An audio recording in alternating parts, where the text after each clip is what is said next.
सब कुछ लॉकडाउन हो गया और देखा गया, हम लोगों ने देखा कि जब लॉकडाउन की खबर सुनते ही लोग घबरा गए। उन्हें लगा उन्हें लगा कि हम किस तरह से अब हम काम कर पाएंगे, किस तरीके से। जैसे नोटबंदी के टाइम पे पैसों की बारी आई थी, लोग एटीएम के पास ऐसे भागे जैसे अब तो पैसे निकाल ही नहीं पाएंगे। ऐसे ही जैसे लॉकडाउन की बात आई तो लोगों को लगा कि अब तो कुछ नहीं होगा, तो जो और एक मैसेज और आया कि जो है वहीं रुके, तो लोगों ने भगदड़ मचाई और इस भगदड़ में कई लोगों ने सोचा अब हम कैसे पहुंचेंगे। तो उस टाइम मैंने देखा कि कुछ लोग जो पुणे में थे, बॉम्बे में थे, अलग अलग जगह पे फंसे हुए थे, कई कॉल करते थे कि भाई हम यहाँ फंस गए हैं। वो जो 2 महीने का दौर था, उस 2 महीने के दौर में मैंने देखा कि लोग इतनी टेंशन में आ गए थे कि अब हम घर कैसे पहुंचेंगे। मुझे याद है, मेरे को रात को 12-1 बजे कॉल आते थे कि भाई मेरा पास बनवा दो, मैं कैसे आऊं। तो सामाजिक तौर पे जब हम काम करते हैं तो हर प्रदेश में सामाजिक कार्यकर्ता होता है।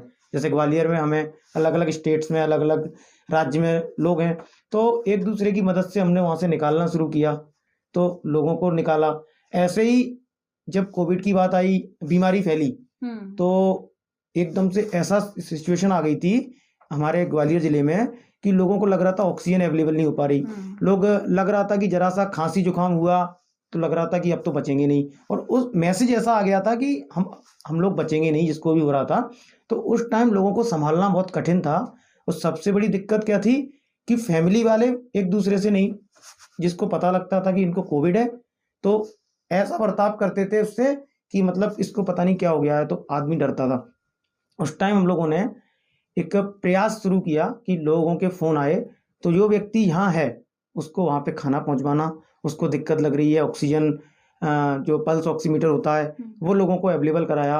और कई बार तो लोगों को लगा कि जब फैमिली वाले नहीं शिफ्ट करा पा रहे हैं तो पीपीटी किट उस टाइम बहुत शॉर्टेज थी, लेकिन गवर्नमेंट से अवेलेबल कराई और हमने उन लोगों को शिफ्ट कराना शुरू किया, जाना शुरू किया।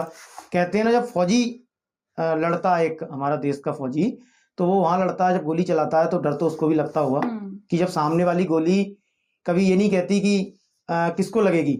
ऐसे ही कोविड में जब मैं कोविड पेशेंट से मिल रहा हूँ तो डर तो मुझे भी लगता था, लेकिन एक मानवता के नाते, एक सामाजिक उसके तौर पे हम लोगों ने एक प्रयास किया। और मुझे भी लगा था ऐसा कि मुझे कोविड हुआ, लेकिन मैंने टेस्ट नहीं कराया था, मैं ठीक हो गया, एक वो था, निकल गया। सर, जैसा कि आपने बताया कोविड में आपने इतनी लोगों की मदद की थी, तो हमें जानने को मिला है कि जो आपने जितनी भी मदद की कोविड में, उसके बाद आपको केंद्रीय मंत्री ने